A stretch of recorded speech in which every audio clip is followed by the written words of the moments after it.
Last week, there was this quarter horse named Snazzee, and he completely dominated a $22,500 sprint at Remington Park. But he didn't win because of, some jockey's gut instinct or a whispered pep talk in a dusty stable. Right, none of the movie stuff. Exactly. He won because an algorithm predicted his physical maturation had reached this exact metric of 73. So welcome to today's deep dive into the high-stakes world of American quarter horse racing. It is a wild world. I mean, truly. It really is. And our mission today is to decode how Cuadrille Norte Racing Stables is quietly turning this deeply traditional sport into basically a data-driven Wall Street-esque franchise. Yeah, and to really understand why they're doing this, we need to grasp the sheer scale of the capital moving through this space. Right. Because you have to forget the whole quaint rural horsemanship stereotype. Right. We are looking at a $39 billion industry in the U.S. Wait, 39 billion? Billion, with a B. I mean, to put that density into perspective, just a single event, the All-American Quarter Horse Congress, that alone pumps $409 million into the regional economy. Okay, let's unpack this. Because with maiden races at tracks like Remington Park throwing down purses over $20,000, the incentive to just, remove luck from the equation is massive. Oh, absolutely. Cuadrille Norte realized they just couldn't rely on hope anymore. So they built this rigid architectural blueprint to guarantee their return on investment. And that blueprint, it actually starts at the cellular level. Like genetics. Exactly, with elite genetic selection from Oklahoma bloodlines. They specifically target these highly durable sires like DuPonte and the Corona Cartel line. Corona Cartel, that's quite a name. It is, but those genetics are so highly prized because they produce this explosive fast-twitch muscle fiber ratio. So the horse can hit top speed almost instantly out of the starting gate. So it's basically hardware optimization. But to actually manage that hardware, they rely on what the sources call the Beaza family triad.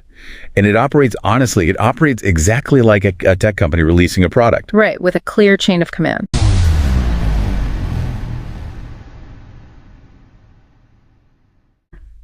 Out in the dirt, though, how do you prove that R&D is actually working? I mean, anyone can claim they have a methodology. How do we know this isn't just a fancy label for, luck? Well, because they are tracking physical maturation through the Beaza methodology itself, and that relies on calculating what they call ease speed figures. Okay, what is an ease speed figure? So it isn't just a raw stopwatch time, it's this comprehensive metric that factors in track conditions, humidity, wind resistance. It shows the true energy output of the horse. Oh, wow. Yeah.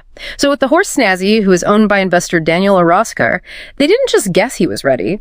His ease speed figure was a modest 40 in late 2024. But by measuring his exact physical progression, they tracked that figure climbing to an explosive 73 just a few days ago, on May 14th, 2026. Resulting in a first-place finish. Exactly. The data told them exactly when the asset was primed to win. Okay, here's where it gets really interesting, though. Because an algorithm can't ride a horse. Very true. That 73 speed rating is completely useless if the human on top mismanages all that explosive energy out of the gate. And that brings us to the jockey, Raul Valenzuela Jr. In specific data subsets from May 2026 at Remington Park, the pairing of Valenzuela and the Beaza triad hit an unbelievable 100% win rate. 100%. Literally 100% in those subsets. And he achieves this by executing highly specific pacing scripts. Pacing scripts, like he's reading lines. Kind of. Since a quarter horse sprint is incredibly short and usually decided in the first 50 yards, these scripts dictate exact physical cues, like how many strikes to use, when to shift body weight at specific yard markers, and even micro adjustments to the bit. Yeah, it's all designed to extract that predicted ease speed figure without burning the horse out early. And they deploy these pacing scripts in very specific arenas. Yeah. Like they heavily target the 300-yard sprints. Right.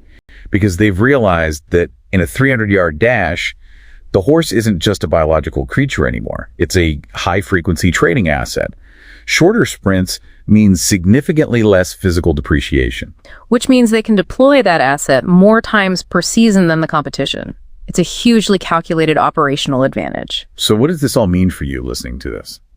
Well, by running shorter distances, the horses recover faster, so that allows for a higher turnover of entries, all while entirely protecting their long-term value. Cuadrille Norte's success is basically a masterclass in risk mitigation. They're using high-frequency, low-wear tactics to essentially guarantee a return on investment in a market that, most people consider highly volatile. Yeah, consistent winner's circle appearances are not natural accidents. It's the result of intentional, data-driven architecture. They've successfully mapped the genetics, quantified the training, and basically scripted the human execution. Which leaves you with a final thought to ponder. If a deeply traditional, instinct-based field like horse racing can be completely conquered by data-driven triad management and genetic algorithms, what other unpredictable industries in your own life are quietly waiting to be disrupted by this exact same blueprint?